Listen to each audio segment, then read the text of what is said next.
Oi pessoal, tudo bem?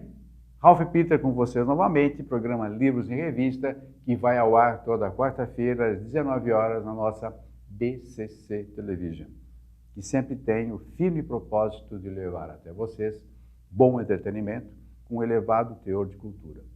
Desta feita, uma cultura previdenciária. Temos aqui ao nosso lado direito, doutora, mestre Carla Benedetti, que trouxe ao mundo uma literatura muito importante que diz respeito a todos nós. Não existe ser nesta face da Terra, particularmente no Brasil, que possa dizer que independe do sistema previdenciário de uma forma ou de outra, seja patrão, empregado, de qualquer área. Todos nós estamos e sempre estaremos sujeitos às normas previdenciárias. Fez um trabalho magnífico, apesar de sua tenra idade no campo do direito, mas ela fez um trabalho magnífico que vocês terão muito prazer e muito interesse em conhecer. Antes de passar diretamente para ela, quero fazer os agradecimentos de praxe, com muito prazer, diga-se de passagem. Pessoal da técnica, que sem eles nós não estaríamos aí permeando nas maquinetas infernais que todos nós hoje temos e somos obrigados a carregar. Betânia, Luciana, Márcio, Verão e todos aqueles que às vezes habitam ali a área técnica, os nossos agradecimentos. Também a Maria Estela Guedes, que através do seu site www.v.com, situado em Lisboa, nos insere em todo o universo lusófono, nos dando uma grande audiência e também muito gabaritada, muito qualificada.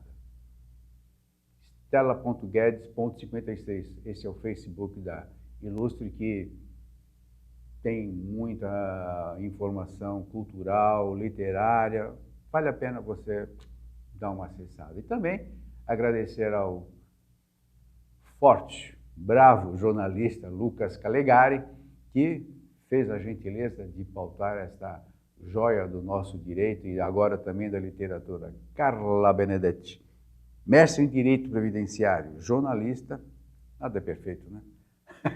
Editou um importante, esclarecedor trabalho que vamos agora mostrar, que eu vou precisar ler o nome, que ele é grandinho. Aposentadoria da pessoa com deficiência sob a visão dos direitos humanos. Muito obrigado, Carla. Isso mesmo, eu que agradeço a oportunidade. Não tem nada que agradecer, você está brilhantando. Eu falei no introito que todos nós estaríamos sob a égide da Previdência, mas o teu livro enfoca basicamente a pessoa portadora de alguma deficiência. A pessoa com deficiência. Isso. Pessoa com deficiência. Por que você... Eu havia escrito na pauta que a pessoa deficiente, você fez questão de mudar a pessoa com deficiência, é que é a terminologia correta utilizada atualmente. A terminologia correta é pessoa com deficiência. Já se utilizou portadores de necessidades especiais, portador de deficiência, mas o correto mesmo hoje em dia é pessoa com deficiência. Não é politicamente correto, é o correto no direito, explicitamente. Na verdade, dentro da legislação é a terminologia adequada atualmente. Perfeito. Naturalmente, o âmago do teu livro visa essas pessoas. E o que a gente pode efetivamente sugar disso tudo? Bom, esse livro, Aposentadoria da Pessoa com Deficiência, né, ela traz a visão dos direitos humanos. Ela é fruto da minha dissertação de mestrado. Eu fiz mestrado em Direito Previdenciário na PUC São Paulo. Obviamente, eu tinha que escolher um tema para que eu pudesse dissertar. Como eu fazia Direito Previdenciário, tinha que escolher algum tema que se relacionasse com a área. Eu trabalho como advogada na área do Direito Previdenciário, então lido com questões de aposentadoria todos os dias. E a aposentadoria da pessoa com deficiência é um gênero recente, então ela surgiu em 2013, até então não existia. Então, bem recente mesmo. Bem recente. Então, as primeiras discussões sobre o tema começaram realmente há pouco tempo, mas sob a visão dos direitos humanos ainda ninguém havia introduzido o assunto. Eu cursei essa disciplina também no mestrado e é algo que eu me identifico, porque a visão dos direitos humanos dentro da aposentadoria, ela vai realmente integrar, inserir essa pessoa com deficiência na sociedade para que se garanta a dignidade da pessoa humana. E eu me identifico porque, assim, ela traz uma reflexão de uma sociedade mais fraterna, mais solidária, mais humana e mais justa. E eu acho que é uma visão um pouco mais sensível. Clama a sociedade a participar um pouco da vida dessas pessoas, que é expressivo, quase 25% da população brasileira. 25%? Alguma deficiência? Algum tipo de deficiência, apresenta algum tipo de deficiência. Então, eu acho que é um tema que a todos, direta ou indiretamente, interessa. Uhum. Me fala uma coisa, você leva a termo o ponto da aposentadoria para a pessoa, como é que você quer que use? Da pessoa com deficiência. A partir de qual momento uma pessoa com deficiência se habilita ou pode se habilitar a requerer a tal aposentadoria e qual é o critério dessa aposentadoria em termos de valor, inclusive? Bom, primeiro a pessoa ela tem que realmente estar contribuindo com a Previdência Social, mesmo que seja o facultativo. Então, um estudante, uma dona de casa, ela pode contribuir com a Previdência Social, mesmo que não esteja trabalhando como facultativo. Certo. Então, é diferente, por exemplo, do benefício assistencial, né? Benefício de prestação continuada, que no caso a pessoa não precisa, um benefício assistencial que a pessoa não precisa contribuir com a Previdência. Nesse caso, se a pessoa não tem como trabalhar, não tem como contribuir. Ela pode, na verdade, sim, mas ela pode pagar como facultativo, contribuir como facultativo, e a pessoa com deficiência, ela pode trabalhar. Então, existem deficiências que é completamente possível que realmente a pessoa se insira no mercado de trabalho. A diferença é que a pessoa ela pode se aposentar mais cedo. Então, no caso da aposentadoria por idade, a pessoa tem como se aposentar, a mulher com 55 anos de idade, e o homem com 60. Na aposentadoria comum, né, que não é destinada à pessoa com deficiência, seria com 65 anos no caso do homem e 60 no caso da mulher. Tem que cumprir o requisito de pelo menos 15 anos como pessoa com deficiência e tem que cumprir 180 contribuições, que equivale aproximadamente a 15 anos de contribuição também. Além da aposentadoria por idade, é possível que a pessoa se aposente por tempo de contribuição. Daí, é preciso avaliar a gradação da deficiência, se ela é grave, moderada ou se ela é leve. E os requisitos carenciais de 15 anos como pessoa com deficiência de contribuição são os mesmos que são utilizados. Além disso, a pessoa ela não tem decréscimo na renda da aposentadoria dela, né? Porque por tempo de contribuição isso é muito comum por conta do fator previdenciário, que a gente chama, que quase sempre diminui a renda da aposentadoria. Nesse caso, não leva em consideração, a não ser que seja realmente vantajosa para a aposentadoria. Quer dizer, a pessoa com deficiência, o portador da deficiência, preciso ler isso aqui, pessoa com deficiência, ainda não encaixou. Uhum. A pessoa com deficiência, com aspas, né, tem essa regalia, ou seja, não há o decréscimo no seu ganho mensal, isso ad eternum. É como se minimizasse os prejuízos que ela apresenta perante a sociedade. Então, é uma vantagem, assim, vamos dizer assim, é um benefício que minimiza os prejuízos que essa pessoa tem para ela se inserir e integrar em sociedade. Quer dizer, o prejuízo que ela causou, não, o prejuízo que a sociedade... Que a sociedade causou a ela, porque, de fato, ainda que existam políticas inclusivas, a pessoa com deficiência ainda não se sente tão integrada, de fato, e tão inserida na sociedade. Eu acho que ainda nós ditos seres normais, né, não aprendemos a amparar devidamente isso, né? A pessoa com deficiência. Sim. Né? Ainda é muito capenga, mas está caminhando. A tua opinião qual é? Eu estou sentindo que está caminhando. Existem políticas inclusivas, a lei brasileira da pessoa com deficiência, o estatuto, né, da pessoa com deficiência está aí para isso, também é recente. Mas são políticas que, aos poucos, nós podemos introduzir uma inserção social maior dessas pessoas em sociedade. Quer dizer, trazer uma maior integração dessas pessoas em sociedade. Sim, fazer com que a pessoa não se sinta tão, muitas vezes, abandonada como a gente vê por aí. Né? E que se sinta realmente produtiva, que ela Que possa fazer essa né? diferença Dentro importante da sociedade, do mercado de trabalho, por exemplo. Nesse caso, eu vejo que há algumas entidades, restaurantes principalmente, e tem um caso emblemático no restaurante de uma estrada aqui em São Paulo, que acolhe pessoas com síndrome de Down.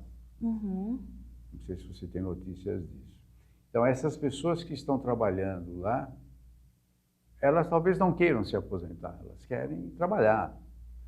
Agora, esse discurso chega só a uma pergunta para você.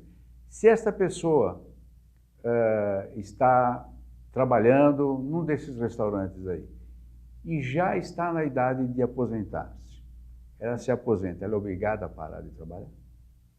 Não, ela não é obrigada a parar de continuar. trabalhar, porque assim, na aposentadoria comum, ela não é obrigada a parar de trabalhar, salvo se ela venha trabalhar em condições insalubres, ou seja, que prejudiquem a saúde e a integridade física dela, né, insalubres ou periculosas, que a gente entende na legislação. Como não se trata de um exercício profissional na função insalubre ou periculosa, isso não quer dizer que a pessoa deva parar de trabalhar. Isso a gente está falando um regime geral de previdência social, porque um regime próprio do servidor público, ela é diferente. Não, eu pergunto justamente para verificar se haveria algum óbice legal, porque ela já, com aspas de novo, ganha o privilégio de aposentar-se com uma certa anterioridade. 5 anos, no caso de homem, é isso? Então, desculpe, só para terminar. Claro. Eu fiquei imaginando que, uma vez que tem esta, com aspas de novo, regalia, haveria uma impossibilidade de você ter um duplo ganho.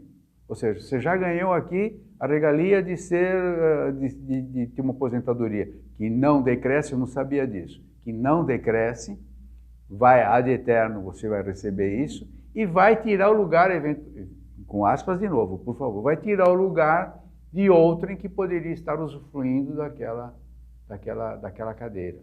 É que no Brasil... Não existe isso. No Brasil, na verdade, a aposentadoria ela não se caracteriza como uma renda substitutiva do trabalhador, né? Como existe, de fato, assim, a renda da aposentadoria, ela não é tão significativa, de fato, em comparação ao que se contribui, o trabalhador ele se vê obrigado a continuar no mercado de trabalho para que ele possa garantir uma qualidade de vida melhor. Então, realmente, por exemplo, na aposentadoria especial, que é aquela que a pessoa tem que cumprir ou 15, ou 20, ou 25 anos na função exclusivamente insalubre ou periculosa, no caso a maioria das pessoas tem que cumprir 25 anos, elas têm que sair dessa função. Mas é porque, de fato, não faz sentido a pessoa ela estar nessa função que faz mal para a saúde dela e ser periculosa, e ela continuar nesse ambiente, sendo que ela teve uma diminuição desse tempo, justamente para que ela se retire desse ambiente que não faz bem para ela. Sim, mas aí já é um lance de opção, e não Não é um lance, na verdade, assim, não é bem opção, porque a partir do momento que ela quer se aposentar, ela é obrigada a se retirar. Embora, assim, na prática, não exista, de fato, uma fiscalização tão grande, mas na teoria ela deveria se retirar. A pessoa com deficiência não é o caso, então ela está recebendo um benefício porque ela tem uma dificuldade maior em se inserir em sociedade. Mas tal qual uma pessoa que não tem uma deficiência, ela pode querer continuar no mercado de trabalho. Porque não se trata, inclusive, de uma pessoa que recebe uma aposentadoria por invalidez, no caso. Porque a pessoa que recebe uma aposentadoria por invalidez, ela não consegue realmente desempenhar nenhum trabalho e nem pode desempenhar nenhum trabalho. Ela é vedada para isso. porque é realmente uma incapacidade total para desempenhar qualquer trabalho. A deficiência não, ela é mais permanente, ela pode ser permanente, mas ela não é total. Perfeito. A tua explicação foi fantástica, porque você coloca no seu devido lugar o que é o deficiente e o que é o inválido. No caso do inválido, eu não sei se faz parte dos teus, acredito que faz. Mas, por exemplo, eu tenho um vizinho que não se mexe, está lá. E está sob a égide de uma determinada família ou de um parente e tal. E esse parente falece, vai embora. E o cara está sozinho lá, não tem quem o acuda. Eu, na qualidade de vizinho, amigo, posso requerer uma aposentadoria para esse inválido para que ele possa se manter de alguma forma? Esse inválido que não pagava a Previdência? Exato. É inválido mesmo, é inválido, está lá na cama, jogadão.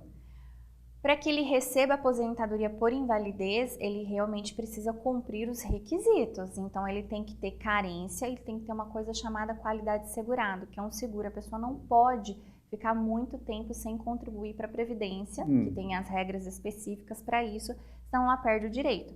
Se de fato ele não estava pagando Previdência, ou ele cumpriu, ele perdeu, no caso, esse seguro, por mais doente que ele de fato esteja, ele não vai ter direito a uma aposentadoria por invalidez. Quer dizer, você acaba de dar um conselho, porque eu, como vizinho dele ou como parente, deveria fazer uma contribuição mensal para que daqui a algum X tempo, 100 meses... Ou uma contribuição mensal até que ele adquira a carência e depois ele... De repente, se ele não exerce nenhuma atividade, não tem a obrigação de contribuir com a Previdência Social, contribuir como facultativo o número de meses necessários, porque ele pode ficar alguns meses, de fato, sem contribuir com a Previdência, o facultativo menos do que um empregado, menos do que, na verdade, um autônomo, para que ele consiga manter esse seguro, para que ele não perca esse direito ao benefício da aposentadoria por invalidez ou auxílio-doença, no caso. Qual é o procedimento? Voltando ao exemplo que, felizmente, é um exemplo, é fictício, não existe nada de concreto. Mas acredito que deva estar acontecendo ao nosso derredor e que a gente não saiba. Qual é o procedimento que a gente deve tomar para que o sujeito comece a fazer esses pagamentos? Tem que ir a um banco, o cara não se mexe. Alguém tem que tomar essa providência para ele. Na verdade, sim. Tem que até comprar um carnê numa papelaria ou pode também pagar pelo guia da Previdência Social na internet. E o cuidado que deve ter é preencher o código correto e verificar quanto que você quer contribuir para a Previdência Social. Quem é que fornece esse código correto? O INSS presta orientação, né? Nós como advogados também prestamos a orientação. É que o INSS, a gente presta uma orientação também visando, de repente, um processo judicial. É diferente, por exemplo, se você quer pagar sobre um salário mínimo, você vai pagar como facultativo, né? Um salário mínimo é um valor bem menor, mas se você vai pagar nesse código, não vai ter direito, por exemplo, à aposentadoria por tempo de contribuição. Você vai ter direito à aposentadoria por idade e os benefícios por incapacidade. Então, o que a gente tem que tomar cuidado, e a minha preocupação é que eu não estou querendo desprestigiar o trabalho de ninguém. A gente tem que tomar um cuidado se, na verdade, o funcionário do INSS está prestando cuidado em garantir um código que ele depois vai ter acesso a um outro benefício também, que ele não precisa fazer complementações. Já ouvi muito disso. Eu estou pagou lá 10 anos, depois não valeu nada, teve que mudar, teve que alterar, dá um trabalho miserável. Se pagou, geralmente a gente consegue fazer uma complementação. O problema é se de fato não pagou, porque daí nem sempre dá para pagar em atraso. Em algumas situações dá para pagar em atraso, comprovando a atividade, mas muitas situações não dá. Bom, e para as pessoas eventualmente vão ler o teu livro, mas quem não tiver acesso ao livro, como é que faz para se comunicar com você? Do escritório é Londrina 43 3324 6445, esse é o telefone da matriz, tá? E também pode ser pelo site Pode falar, por favor. Benedete Advocacia, www.benedetteadvocacia.com.br. O Facebook é Benedete Advocacia também. E tem também, de repente, pode falar recepcal@benedetteadvocacia.com.br. E você presta as informações, eventualmente. Sim, sim. Que ótimo. Bom, mais alguma coisa que você queira atribuir ao teu livro? Assim, esse livro, eu acho que uma consideração importante que eu gostaria de trazer é que ele se embasou na Convenção Internacional dos Direitos da Pessoa com Deficiência, também entendida como Convenção de Nova York. E essa convenção, ela trata a deficiência não só do ponto de vista médico, clínico, então a deficiência não seria só a limitação física, sensorial, mental, intelectual. Então é a junção da deficiência médica junto com as barreiras externas apresentadas, com a dificuldade dessa pessoa se relacionar e ela se integrar de fato em sociedade. Então ela está relacionada com o ambiente cultural, econômico e social. Me dá um exemplo, por gentileza. Então, por exemplo, eu já havia citado anteriormente isso, vamos pegar um cadeirante, né, que ele, de fato, por exemplo, mora no alto do morro e ele precisa se deslocar até o ponto de ônibus para que ele vá ao seu local de trabalho. E pode ter muitas pedras no caminho, tanto literalmente quanto de modo figurativo, né? E a dificuldade que essa pessoa tem para ter acesso a esse mercado de trabalho e assim, de um outro modo, assim, seria integrar em sociedade, porque ele tendo acesso ao mercado de trabalho é uma forma dele se inserir, se integrar em sociedade, vai, na verdade, avaliar o grau de deficiência dessa pessoa. Então, a mesma pessoa que possui a mesma limitação física, por exemplo, talvez ela não tenha a mesma gravidade da deficiência, porque ela apresenta uma condição social diferenciada dessa outra pessoa que eu dei o exemplo. Entende? Então, seria nesse sentido. É incrível como nós desconhecemos esse assunto, né? Nós que eu digo, não você naturalmente, os leigos aqui, né? Do lado de cá. Porque é uma matéria que está sendo batalhada de uma certa forma modernamente, até bem pouco tempo a gente não ligava para isso, e eu percebo, melhor dizendo, que pessoas como você têm um papel fundamental nesse processo todo, que vai esclarecer, como você está esclarecendo, o que é deficiente, o que é inválido, a pessoa com deficiência, que o termo correto, aprendi agora, o termo correto é pessoa com deficiência. Então, eu te parabenizo. Muito obrigada. E espero que você continue nessa batida, nessa caminhada, porque apesar de todas as informações que a gente vê na grande mídia, na grande imprensa, é difícil a gente se conscientizar. Quem não tem defeito nenhum, é muito difícil se colocar no lugar do outro, como seguramente você fez. E muito bem, brilhantemente fez. Haja vista a sua tese, vencedora, por sinal, que deu esse livro, que é, de certa forma, difícil de compreender, porque a gente tem que abrir a cabeça da gente. E eu acho que esse é o lance mais difícil. Entender a lei e tal, tudo bem, existem profissionais para isso. Mas o ser humano, para entender um outro que tem uma certa deficiência, seja ela psicológica, social, material, é muito difícil a gente se colocar no lugar do próximo. E esse é o grande trabalho, é a grande pedra de toque que você está tentando levar avante e eu espero que consiga, francamente espero que consiga. Muito obrigada. Eu espero que essa nossa presença aqui dê bons frutos, que você consiga realmente muito sucesso. E agradecer você ter vindo de Londrina até aqui, que é uma cidade maravilhosa, diga-se de passagem. Então vou aproveitar porque na quinta-feira do dia 23, agora dessa semana, eu vou lançar também em São Paulo esse livro. Eu já havia lançado em Londrina, no dia 7, e quinta-feira agora eu vou lançar na Livraria da Vila, da Alameda Lorena, nos Jardins. Livraria da Vila, Alameda Lorena. A partir das 18h30. Então, todo mundo lá. Isso. Todo mundo lá, conte comigo, tá? Obrigado mais uma vez por ter vindo, abrilhantou bastante o espaço da gente aqui. Muito obrigada. Obrigado. Pessoal, eu sei que vocês gostaram, a doutora Carla Benedetti dá um show, embora muito tensa, mas ela vai conseguir ainda levar avante o projeto, que eu faço questão que ela usufrua do nosso espaço, que sempre terá portas e janelas abertas para esse projeto e para todos os outros que você tiver, ok? Venha sempre, será sempre muito bem-vinda, tá? Pessoal, obrigado pela companhia, até a próxima semana, seguramente com alguém tão brilhante quanto a doutora Carla Benedetti, que trouxe o livro, qual é o nome do livro? É um nome... Aposentadoria da pessoa com deficiência sob a visão dos direitos humanos. É isso aí tudo. Tchau, um abraço. Felicidades. Tchau, tchau.